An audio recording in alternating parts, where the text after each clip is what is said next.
আল্লাহর সিদ্ধান্তের বাইরে গিয়ে আপনি ইচ্ছা মতো যদি মন গড়া, আপনার মন যা বলে, আপনার নফস যা বলে, সে অনুযায়ী যাকে তাকে সাপোর্ট দেন, তাইলে তার পাপের দায় আপনার উপরে কি পরিমাণ হবে চিন্তা করেন। এজন্য হাদিসে আছে, কিয়ামতের দিন একজন মানুষ দেখবে তার নামে অনেক বেশি হত্যাকাণ্ডের কেস, মামলা, অনেক মাদকের কেস, অনেক জেনার কেস, অনেক বেশি পাপ।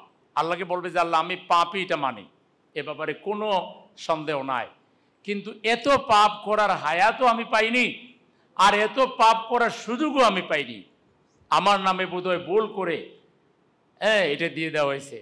তখন বলা হবে যে না, তুমি কমই করেছ, কিন্তু পাপের পথকে তুমি সমর্থন করেছ, পাপাচারীদেরকে তুমি সমর্থন করেছ, তারা যা করেছে সদকায়ে জারিয়া হিসেবে তোমাকে সেটা দেওয়া হয়েছে।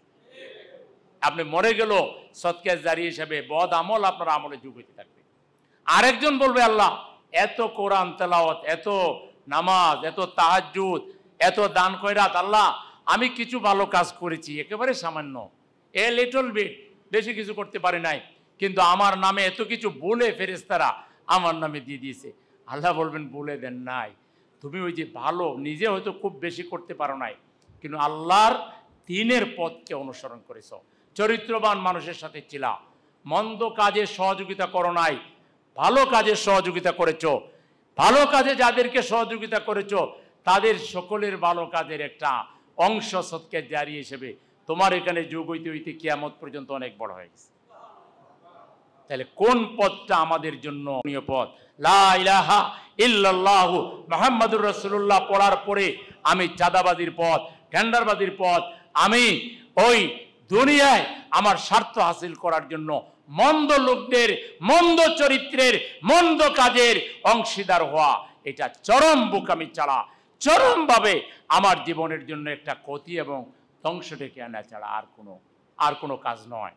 এজন্য আমাদের জন্য সেফ সাইড হলো আল্লাহ যে বিধান দিয়েছেন এটার পক্ষে থাকবো, ভালো কাজের পক্ষে থাকবো, ভালো মানুষের সাথে থাকবো।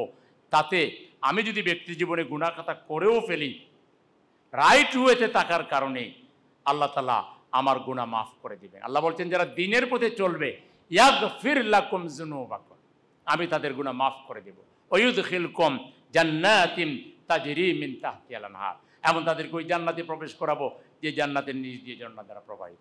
তাহলে রাইট ওয়ে, রাইট ম্যানের সাথে সংযোগ থাকাটা আমাদের জরুরি না? এই জিনিসটা মনে রাখবেন প্রিয় ভাইরা।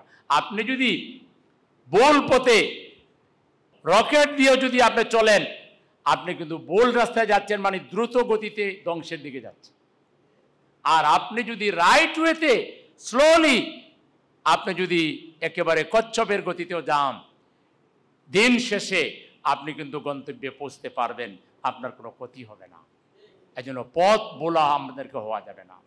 আল্লাহ যেন দোয়া শিখিয়ে দিয়েছেন, রব্বানা লা তুজিগ কুলুবানা বাদা ইয হাদাইতানা ওয়া হাব লানা মিন লাদুনকা রাহমা। হে প্রভু, একবার যখন হেদায়েতের আলো দিয়ে দিয়েছো, আমাদেরকে আর গোমরা বানিয়ে না। ওই যে শয়তান বলেছে গোমরা বানাবে, ডাইনে বামে পিছনে সামনে নানা কথা, নানা আপনার লোভ লালসা দেখাইয়া আমাদেরকে ইসলামের পথ থেকে সরাই নিতে চাইবে।